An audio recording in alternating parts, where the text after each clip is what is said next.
If HandBrake keeps crashing, freezing, or showing the message HandBrake has stopped working, don't worry. In this video, I'll walk you through a few fast fixes that can solve the problem both on startup and during encoding.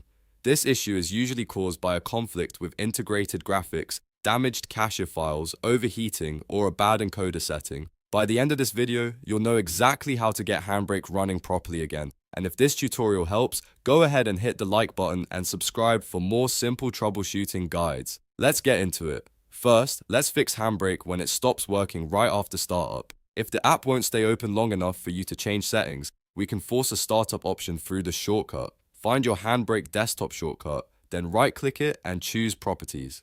In the Properties window, look for the target box. This is where Windows launches the program from. Click at the very end of the text after handbrake.exe, then add one space and type 2 dashes, no hardware decoding. This tells HandBrake to launch without using hardware decoding at startup. After that, click Apply, then click OK and try opening HandBrake again. If the program opens normally after this change, that usually points to a graphics driver problem, so updating your GPU drivers would be the next smart step. If HandBrake still won't open properly, the next fix is to clear the app cache. Sometimes corrupted settings or temporary files inside AppData can cause startup crashes. To do this, press Windows plus R on your keyboard to open the run box. Type %appdata% and press Enter.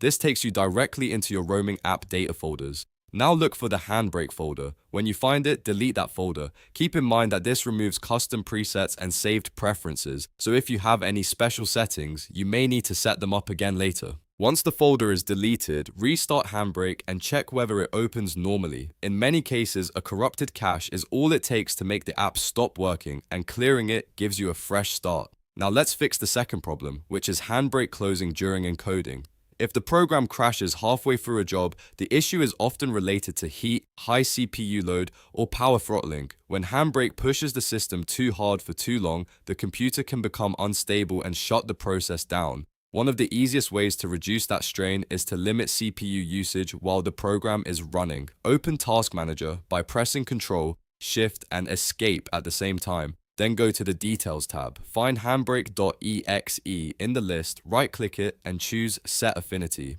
You'll see a list of processors. If your system has 8 logical processors, for example, uncheck half of them, such as 4 through 7. This reduces the amount of CPU HandBrake can use at once, which can help prevent thermal shutdowns and sudden crashes during encoding. It may take a little longer to finish the video, but it can make the process much more stable. Another very effective fix is to change the encoder itself. Open HandBrake and go to the Video tab in the main window. Look for the Video encoder setting. If it's currently set to H.264x264, try switching it to H.264 NVIDIA NVENC if you have an NVIDIA graphics card, or H.264 Intel QSV if you have supported Intel hardware. This is important because it moves the heavy encoding work away from the CPU and onto the graphics card. That can significantly reduce overheating, lower system strain, and bypass crashes that happen when the CPU is doing too much. If your computer has compatible hardware, this is often one of the best solutions for HandBrake stopping in the middle of a job. So to quickly recap, if HandBrake is not working on startup, try adding the No Hardware Decoding Launch option and then clear the AppData HandBrake folder if needed. If HandBrake closes during encoding, limit CPU usage through Task Manager or switch to a GPU-based encoder like NVENC or Intel QSV. These fixes cover the most common reasons HandBrake crashes, and one of them should get you back on track. If this video helped you out, make sure to like the video and subscribe to the channel for more troubleshooting tutorials just like this one. Thanks for watching, and I'll see you in the next one.